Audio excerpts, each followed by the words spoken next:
another episode of Trap Talk. We have our co-host Ricky Marshall here with us today, and we also have guest co-host Zach Bryant in from Lincoln, Nebraska. We are honored to have the pleasure of listening to one of the greatest young trap shooters in the game right now, Dagen Voigtman. Welcome to the show, Dagen. Well, thank you, and thank you guys for having me. It's a pleasure. Awesome. Zach is going to do our introduction for Dagen since they're both from Nebraska and they're good friends. Tell us a little bit about Dagen today, Zach.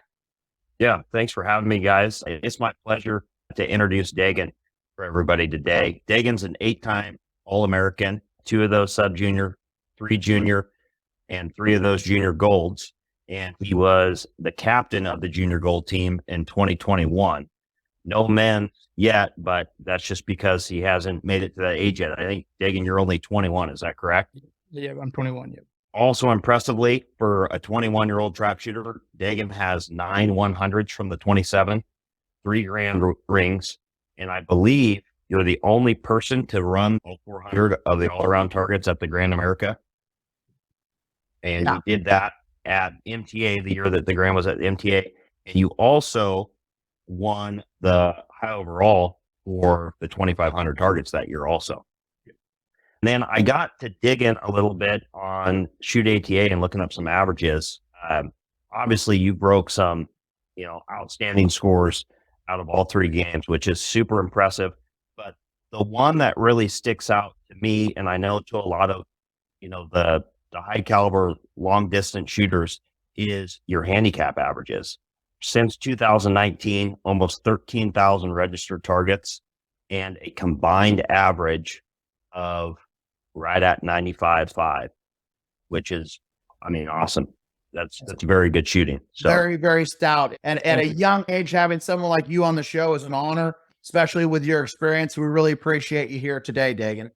Thank you. I appreciate it. So great job with the introduction, Zach. I know a lot of the shooters and listeners have requested to know a little bit about your story, Dagen. What got you into trap shooting and why do you love it so much? Yep. So, Nebraska kind of has a good high school program, and Austin kind of got into it shooting trap, and he enjoyed it, and kind of watched him shoot a little bit, and it seemed like something I would like to do. And so I kind of started to shoot, just the first year, kind of just practice and shot for the school. And then that kind of led to shooting the local ATA shoots kind of at, the Ashlands and all the local clubs near us, which then led to going to, the Nebraska state shoot and some of the local state shoots, even for the all around, and then kind of just took off from there to traveling around. So, as Zach Bryant stated, you're the only shooter to ever break a 400 by 400 at the Grand, and would be the 4th person to ever break the 400 in trap shooting. We have Dan Orlick that did it in 1969 in PITA, and then Phil Kiner did it twice, and then I did it in 2013, and then you did it in the COVID Grand, we call it. Looking back, you're actually the only one that's ever done it kind of in the Midwest to the East Coast, we'll say, on targets. Now, you did that, you were 19 at the time? I was 19, yes. Just turned 19 at the first week of the Grands. Okay. I know what it felt like for me, but for you, there was a lot of people watching you. I was one of them that was watching you. Yeah. How'd that make you feel? What was going through your head as you were leading up on that last round? So kind of leading up to that round after, breaking the singles and the doubles, going into the handicap, I really wasn't thinking about the 400. It never really crossed my mind just because, when there's only been very few people to do it, what are the odds of actually doing it? So I kind of just threw that out and focused on the big picture of maybe trying to win the overall or the all around, try to get a ring. That was kind of what my goal was. So I really going into the handicap, my goal was just to shoot the best handicap I could, whether it be 100 or 99 or whatever it ended up being, to try to put me in a good spot to maybe win the overall or the all around. So leading up to it, I really wasn't thinking about it. Got through the first box, nothing really, different. Second box, nothing really different. Walking from the second box, I kind of turned around and I saw everyone, and that's kind of when it sat in. I was like, okay, maybe I could do this, but I kind of, calmed down, refocused, walked up to the third box, and after I shot like the first 2-3 posts, that's when it really sat in. It's like, I really have a chance here, run these last 10 targets and then run 25 and it's over. So that's really kind of when it set in, and kind of got nervous and kept going. And it's kind of weird. I don't know if it was like what happened for you, but kind of going up to it, I got nervous. But the closer I got to it, it seemed like I got less nervous. Kind of, when I was at my 12th shot, I was more nervous. And when I shot the 11th one, I kept breaking them. I just seemed like it kind of eased the nerve or eased it a little bit, and I kind of got less nervous as it went on. So Yeah, no, that's what for me it was post 3. I let off, Yeah. of course, and I was on post 3, and it was like I couldn't get the shell in the gun, and I'm looking at it, and I'm like, I know this is how it goes in there, but it won't go in there, you know. But then when I got to post 4, as you're correct, the pressure kind of went off a little bit, and I was like, okay. Now when I got to my situation was a little different than yours. I was shooting with Bill Martin, and he gave me a fist bump going from 4 to 5 and told me don't F this up. So where your whole squad, I think, was a little nervous. They didn't want to talk to you because, you know, one of your squad mates, Ben Dietz, who shot for me at Doan and one of your good friends, he was like, I didn't know what to say to him. Yeah, we usually kind of, you know, talk a little bit between boxes, you know, all of us, but that was kind of different. No one talked. They kind of just let me do my thing, and which I kind of appreciated. Not saying they would have bothered me talking, but, you know, it's always nice, you know, sometimes just to have your space and do the job in front of you. Yeah, no, absolutely. And like I said, I was there watching. I was actually driving by, and Joey Chargo, who we did a podcast with here not long ago, he stopped me. He's like, hey, he's straight, I think.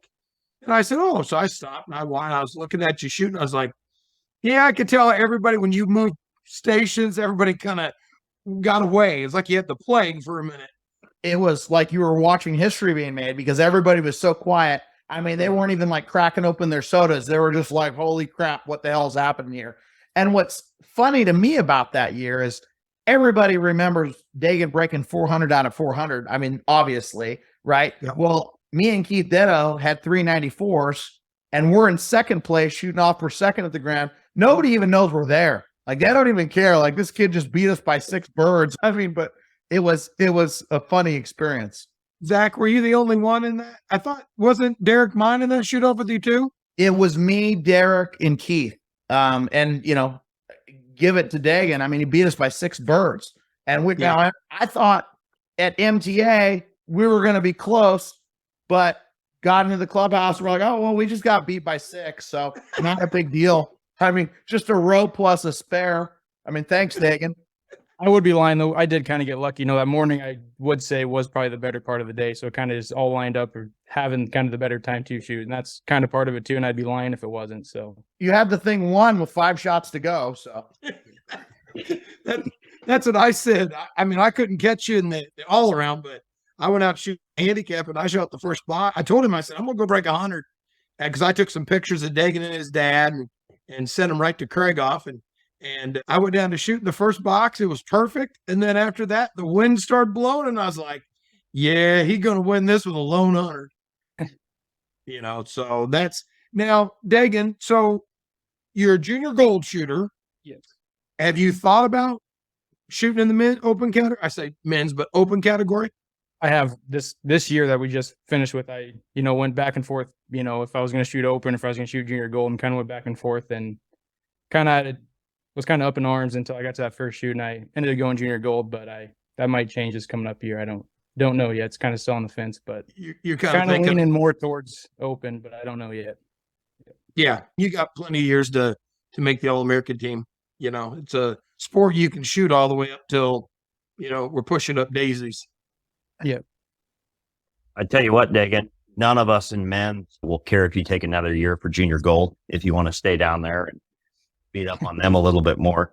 Yeah, I'm sure we got our time coming because you're going to be able to compete just fine at the men's category with the scores that you break, which kind of leads me into my next question. I've known you and your brothers for a very long time through the high school shooting and through ATA, back to kind of some of these averages that are so impressive. But what has got you to the level that you're at? What training things have you done? What type of practice, you know, things have you put in place for yourself to get you from where you were? It looks like you first started registering targets back in 2015, and you've had some very strong increases, really looking at, you know, 17, 18 into 19, and then it's been pretty consistent from there on out. I would say the biggest thing is just taking it more seriously. Those first few years when I started shooting, you know, I was taking it serious, but, you know, I wasn't to the level, and I knew I really couldn't win. It was kind of one of those things, you're just out there having fun, trying to improve and keep pushing yourself to improve. I wasn't to the stage where I knew I could win yet. And I think for me, it was just finally getting to the point where I was starting to put up scores like, hey, maybe I actually have a chance and take this more serious and, start work. I mean, I was still working hard back then, but work a little bit harder to try to keep improving. Also, I kind of think for me, I think of trap more as a mental game, and it's really who can do the same thing every shot in and out, just repetition, who can concentrate the hardest, who can do the same thing every single time, who could adjust for the wind, who can do all that. So I strive myself to do the same thing every single shot, every single time. And I think that's kind of where I found my success. I appreciate you sharing that, Dagen. That consistency, where did you say, hey, this is how I'm going to do it, and then stick with it? I mean, were you out practicing and working on hold points and then you found a spot that worked for you? Or kind of what did you do to get that confidence to say, I'm breaking those scores now, I'm sticking with this plan? I think, yeah. So kind of, experimentation until you find what works for you. And then once I found what worked and I knew this was the way I wanted to shoot, I just kind of dove all in on that style and I just kept shooting that style. I think Keith Ditto kind of talked about how he just does the same thing every single time. I'm kind of the same way. Found the style that works for me and kind of just put it into stone and put my full force of confidence on there and become as confident and as repetitious inside that style as I could be. So would you mind sharing with the listeners your style? Are you like a high hold guy, a low hold guy? Is there things that you're doing, different hold points, different areas where you're looking for the target? I'm a lower hold point person, but for singles, I do hold a little bit higher. So on that front edge of the trap house, I kind of probably 6 inches or so above it. And then when I go to handicap, I'm kind of just right at the edge or that front edge of the trap house. And then for doubles, I kind of go back up to where my singles is, maybe just a little bit higher. What is your point impact then, Dagen? I don't remember the last time I patterned my gun, but I'd have to guess probably right around an 80-20, maybe a 90-10. Yeah. So you're on Team Krieghoff with Zach Benini and I. So you've been shooting the Katie since 17, is that right? Yes, I think so. Whenever my dad sold his gun to your dad? Yep. And then you went out literally like 3 days later and won the overall in Nebraska? Yep. What gun did you go from into the Krieghoff? I was shooting a 725, and I mean that's a good gun, but just from the jump, you can notice the difference going from a 725 to a Krieghoff. Just the quality of it, the confidence it really brings the gun. That has a big part of being confident and knowing the gun's going to go off every time and nothing's going to happen to it, and it's going to be a good gun. Was it the balance? Was it the trigger? Was it like, what was the one thing that took you from 725 to like, okay, we're in a Krieghoff? The trigger's definitely better in the Krieghoff than the 725, but I also think for me, it was more the balance of the gun. The 725, I mean, I didn't think it was too balanced. I don't know. I just like the weight distribution on the Krieghoff a lot better than the 725, and I think that has played a big part of my style. I know you got a new K80. Yeah. Have you started shooting that yet? Your crown grade? I'm planning on maybe shooting it next year. So yeah. So you practice a lot at Harry Coke Gun Club, which is in Omaha, Nebraska, who is managed by our good friend Ryan Glow, which maybe we'll have him on the show one day for being captain of the second All-American team, we call it. What kind of practice routine do you go through there at the club?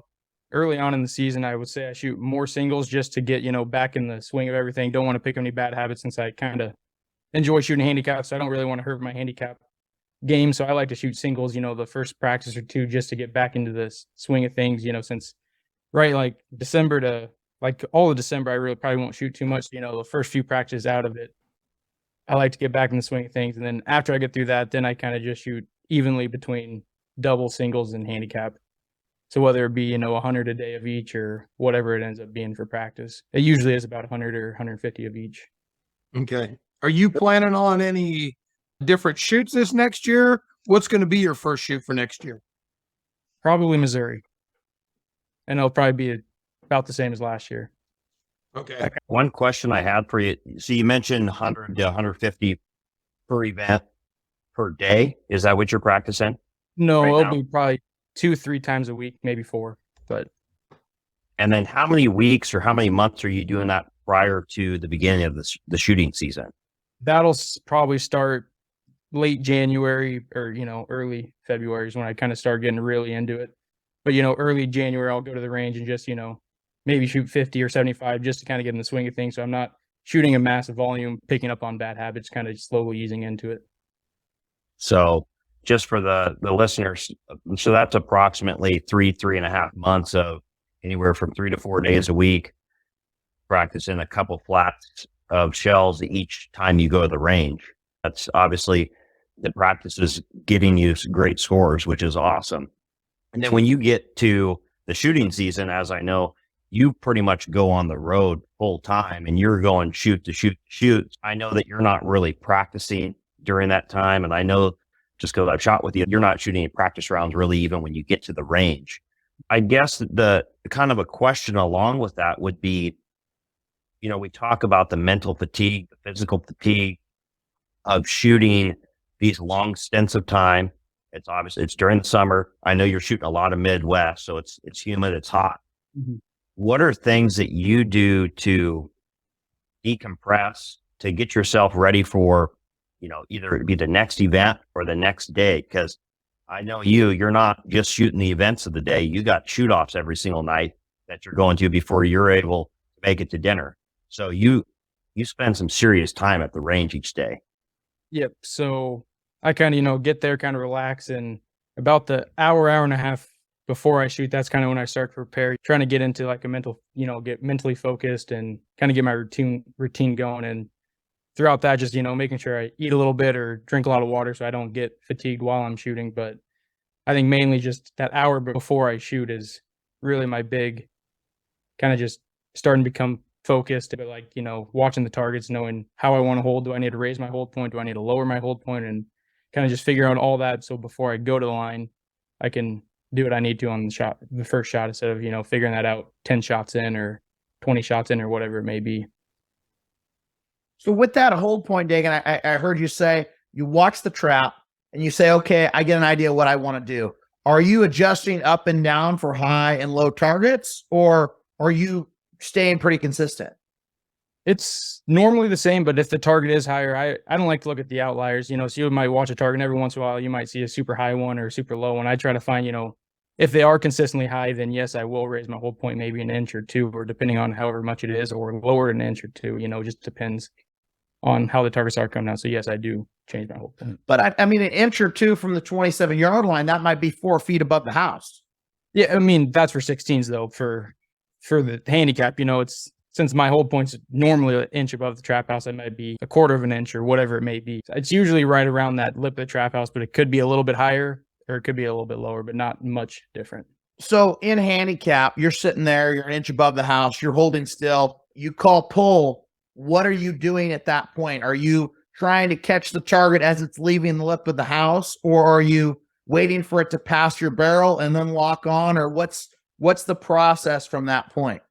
So I kind of look straight over the barrel. So I'm just waiting there until I see the target cross the barrel where I see it. Then I react and see if it's a quarter left, quarter right, hard left, whatever it is. And then I know through my style what I need to do. And I kind of just go off of all the repetition of just knowing, okay, it's a hard right, I need to do this. And I start doing that. And I just make sure I do that how I'm supposed to.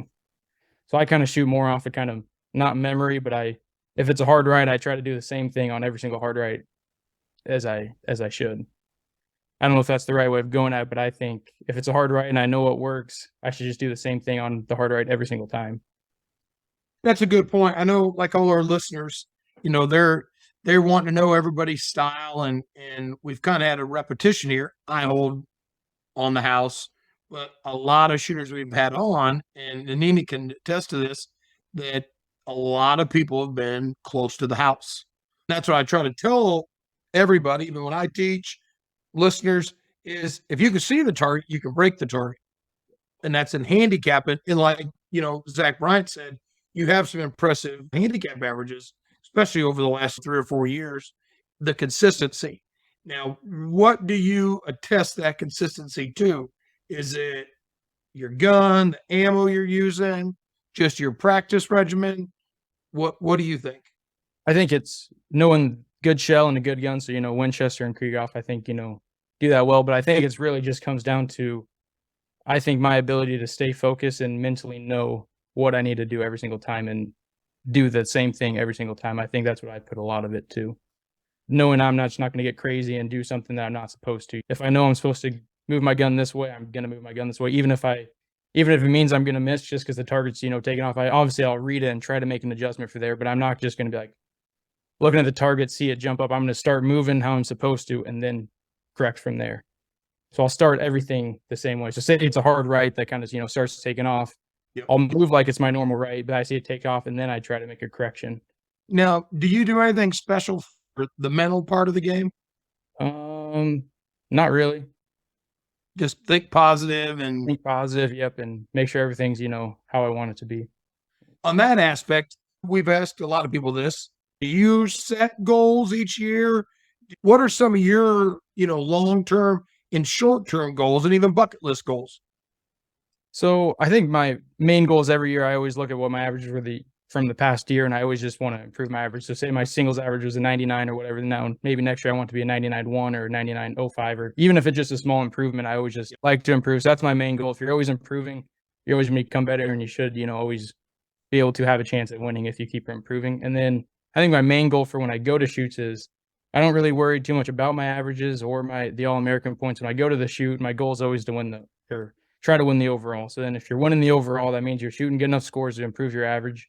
You're shooting good enough scores to be in the, top 3 scores to get the All-American points. So that goal kind of just covers both of those under one thing. And then for long-term goals, just hope to be doing it in 20 years. Well, as we spoke earlier, about the All-American team, and Bryant said it and stuff about, hey, you could stay in junior gold. If you come over to the open side, I don't know what Keith Diddle's going to be able to, he won't be able to get you to take junior gold anymore. Yeah, that'll mess the points up a little bit. Yeah, I don't know what he's going to be able to do. So I'm going to have to call him and say, hey, did this podcast with Dagen, and I think he's coming over to open, and he'll be like, I'm going to call him. Dagen, have you thought much about what your shooting plans are after you get out of school? I assume you'll probably kind of continue to do about the same amount of shooting these next couple of years while you finish college. I think that all kind of depends on the job I get and the time I can get off, but try to shoot as much as I can, obviously, but it all just kind of depends on that. What are you majoring in, Dagen? Accounting. I bet I could get you a job. And if you're real nice to him, he might take you with him when he goes to shoot. You might have to be on my squad. I wouldn't Don't let mind me hold you back, but Filler material. Yeah. I can put you right in the truck. Put Dagen and me in as filler, and you run the show, and we'll go from there. Drive the truck. I'll pull the camper. You guys stay. I'll make sure you're fed. All taken care of. Yeah, for the listeners that don't know, Zach runs Bryant Associate Accounting. So you need a good accountant. Give them guys a call. They're great. They're probably too busy to take on anyone new because of how successful they are, but maybe put in a good word for him. He'll help you out. I appreciate it. Thank you. So there's your internship, Dagen, right there. And you can just say, hey, in the contract, we get to go to all these shoots. Ricky and Zach get some cash on the side because we came up with this great idea. I mean, come on. I'm kind of thinking, so if you look at Dagen's traveling schedule, he goes, like I said, shoot to shoot to shoot. So we're going to probably have to break that up a little bit. I don't know if 2.5 months out of the office is going to be, is going to go over well with the rest of the team. Yeah, those maybe 1040s we'll start got to going get to some done. of these satellite grands, and then we'll sprinkle in the state shoots, go to the grand. That'll probably be a little bit more feasible. And obviously, I would want to go to the Arizonas, but school is just so hard, So that's why I kind of just do school, and then the summertime, that's when I can shoot. So I try to cram in all my shoots in that 3 months, really, because I kind of have to. But I do have 2 questions for you. One, I remember a few years back, you didn't play the money, and then you started playing the money, and you started winning. What was the shift in your mind where you said, hey, I'm going to go from, just shooting targets only to I'm going to start putting a little bit on the line and hitting these pots around the country? I think it all just came down to I was finally shooting scores where I knew I had a chance. I mean, I know it kind of sucks for the people that do play money, but, if I'm not going to be able to win the money, what's the point of really playing the money? So I kind of, once I finally got to the step to where I could maybe start breaking 25s or 50s or, whatever to win some of the money, that's when I kind of started playing them. So set a goal, had a training routine, got to the point where you're comfortable, and then started getting into it and making it work. Was it your dad that said, you can keep the profit. Is that part of it? Yeah, that is part of it. The year that Dagen got super hot, and I believe you ran your first 100, I think it was, at Illinois, which was at the Central Zone shoot prior to the Grand America. And what was that, 2019? Yep. And No, the first one was I at think you came, was it at Iowa? I think the first one was at Iowa. Then you went to Illinois. And then I think you came to the Grand and maybe did one. It was like like a week's worth of time. And you had, I think it was 3 of them.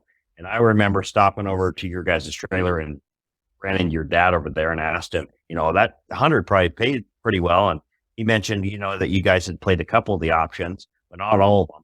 I said, Mike, this kid's on fire. I'm like, you gotta put everything on him. The rest. And so he goes, okay. And he drove up to the clubhouse. I think he put the full ticket on you the rest of the week. And I'm sure he didn't regret it. And I'm sure it's been that way since then. So I'm going to take a little bit of credit for it, but most of the credit obviously goes towards you, breaking the scores, which is awesome. So Dagen, I know you've been around and you said your schedule's the same. Is there any clubs that you'd like to travel to or go to that are on your bucket list? And on top of that, what's your favorite place to shoot in the country? I think all the good things I hear from Utah. So I kind of want to get to, either Spanish Fork or Vernal, one of those two. I think both of them sound like they're good places. I don't know which one's supposed to be better, but from what I hear, they both seem pretty good. Everybody says Vernal every episode. Everybody's going to Vernal. I guess the shoot in Vernal is going to be huge next year, huh?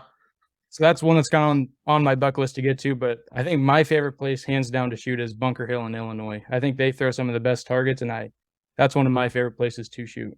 The last 100 that I seen you break was at the Illinois State shoot. I was sitting in the cart with your dad, and we watched the last 5, and he had me take a little video of it and send it to your mom and say, bam, he broke the 100. So I was getting like, oh my God, thank you. My boy's so great. Text messages on my phone. And Amy's like, yeah, you handle it. I got to go talk to Dagen. But Spanish Fort of the Midwest is what I think people have said about Brittany. And we just had Lauren on the other day and talked with her, and she told us about running it. They definitely throw a great target. How many hundreds do you have there in handicap? Is it just that one I witnessed last year, or have you got a few? It's 2, I think, because I'd won at Illinois the year before at that. I think it's 2. It gets hard to keep track when you got a lot of them, huh? Yeah. I only got 3, so I know where they're all at and when I did it and everything. So I know a lot of people probably keep track, but some I just kind of throw behind me, and I know I got to focus on the next 100 kind of deal. So when I got upset with you was you were like, well, I'm just working on another Grand Slam, because you said, well, I got to keep getting these 100s because I got all these other things that I got stacked up, and it just every time I hit one, boom, another Grand Slam, another Grand Slam. Don't you got them pretty even right now, or what's the ratio?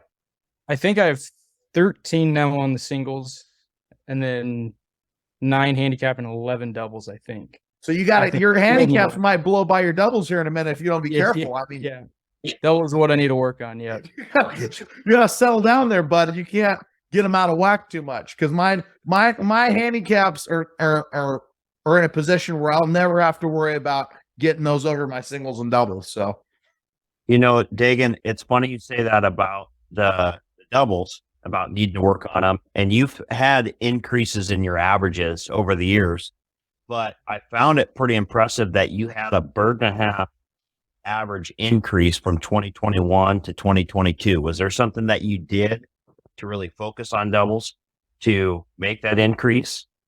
I think more or less everything just started clicking. I think after you shoot enough, you kind of I think just clicks. And I think finally some of the doubles is starting to click, and I need to just keep shooting more to hopefully let it click more, because again, I kind of just do the same thing, and I try to just become the best I can be at that style. So I haven't really changed my style or anything.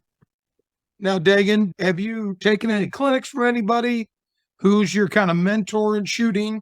So most people probably won't know him, but Greg Preston, he's from Nebraska, and he shot a lot of sporting clays, and that's kind of who helped us out, once we got started. He was, a big part of it. And then Dick Mavis over the few years, those two kind of, taught me what I know. And besides that, I haven't taken any clinics. Yeah, we know. I know Greg. Greg's he's actually I got him into trap shooting a little bit to come shoot the state shoot one year, and he won the all around that year. I think it was at Nebraska, but that was all during the time of Bill Martin donating the money at the Grand, the $100,000. So all the sporting guys were like, "Hey, I want to come shoot." Greg did a lot of coaching with the youth kids up in the Omaha area and stuff. So yeah, a lot of people won't know Greg. Greg's a great, great guy. He owes me a lot of hovos. We bet a lot at sporting. So, we call him the high price coach up in the Omaha area. But yeah, he's shooting a little bit of trap still, but mainly working on his sporting game. And I think that kind of goes to anything. Someone in the shooting, even if it is skeet or sporting play, as long as they know a little bit about trap, the mental game's going to be about the same. So, he kind of is able to, even though he doesn't shoot a lot of trap, or, back then he might probably shot more than he does now, but it's not like he doesn't know what he's talking about. Yeah. Oh, absolutely. Well, Zach, Rick, do you got any more great questions for Dagen today while we have him here? I got one. So, you're 21. You've won 3 grand rings. How soon do you think you'll go into Nebraska Hall of Fame, ATA Hall of Fame? I guess when the time is right. I guess to me, obviously, don't get me wrong, I want to be in them, but it's one of those things where I'm not too worried about it. I know that when the time is right, if the time is right, it'll happen. So nothing to really lose sleep over. Perfect. I notice it because I see it, but you have a great support team that's around you. I mean, you have squad mates that you guys shoot all these shoots with. You guys have the same squad that's gone shoot to shoot to shoot together. And then obviously your parents have been along with you for the ride through this also.